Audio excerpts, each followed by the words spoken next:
ایک دفعہ رسول کریم صلی اللہ علیہ وآلہ وسلم ایک انصاری شخص کے پاس سے گزرے، اس حال میں کہ وہ اپنے ایک بھائی سے کہہ رہے تھے کہ تم اتنے شرم کیوں کرتے ہو؟ آپ نے اس انصاری سے فرمایا کہ اس کو اس کے حال پر رہنے دو، کیونکہ حیا بھی ایمان ہی کا ایک حصہ ہے۔ آن حضرت صلی اللہ علیہ وآلہ وسلم نے فرمایا، مجھے دوزخ دکھلائی گئی تو اس میں زیادہ تر عورتیں تھیں جو کفر کرتی ہیں۔ کہا کہ حضور کیا وہ اللہ کے ساتھ کفر کرتی ہیں؟ آپ صلی اللہ علیہ وآلہ وسلم نے فرمایا کہ خاوند کے ناشکری کرتی ہیں اور احسان کی ناشکری کرتی ہیں۔ اگر تم عمر بھر ان میں سے کسی کے ساتھ احسان کرتے ہو، پھر تمہاری طرف سے کبھی کوئی ان کے خیال میں ناگواری کی بات ہو جائے تو فوراً کہہ اٹھے گی کہ میں نے کبھی بھی تجھ سے کوئی بھلائی نہیں دیکھی۔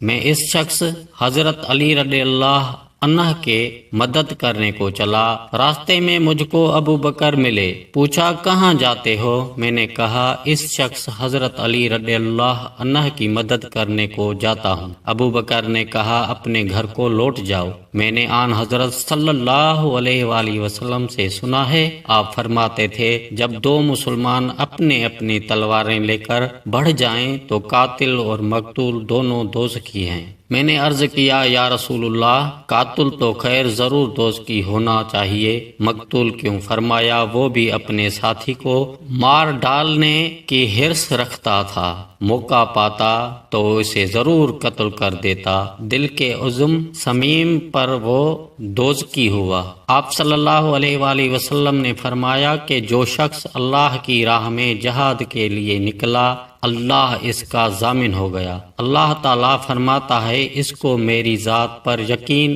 اور میرے پیغمبر کی تصدیق نے اس سرفروشی کے لیے گھر سے نکالا ہے۔ میں اس بات کا ضامن ہوں کہ یا تو اس کو واپس کر دوں ثواب اور مال غنیمت کے ساتھ، یا شہید ہونے کے بعد جنت میں داخل کر دوں۔ رسول اللہ صلی اللہ علیہ وآلہ وسلم نے فرمایا، اور اگر میں اپنی امت پر اس کام کو دشوار نہ سمجھتا تو لشکر کے ساتھ نہ چھوڑتا، اور میری خواہش ہے کہ اللہ کی راہ میں مارا جاؤں، پھر زندہ کیا جاؤں، پھر مارا جاؤں، پھر زندہ کیا جاؤں، پھر مارا جاؤں۔ رسول اللہ صلی اللہ علیہ وآلہ وسلم نے فرمایا کہ تم میں سے کوئی شخص جب اپنے اسلام کو عمدہ بنا لے، یعنی نفاق اور ریا سے پاک کر لے، تو ہر نیک کام جو کرتا ہے اس کے عوض 10 سے لے کر 700 گنا تک نیکیاں لکھی جاتی ہیں، اور ہر برا کام جو کرتا ہے تو وہ اتنا ہی لکھا جاتا ہے جتنا کہ اس نے کیا۔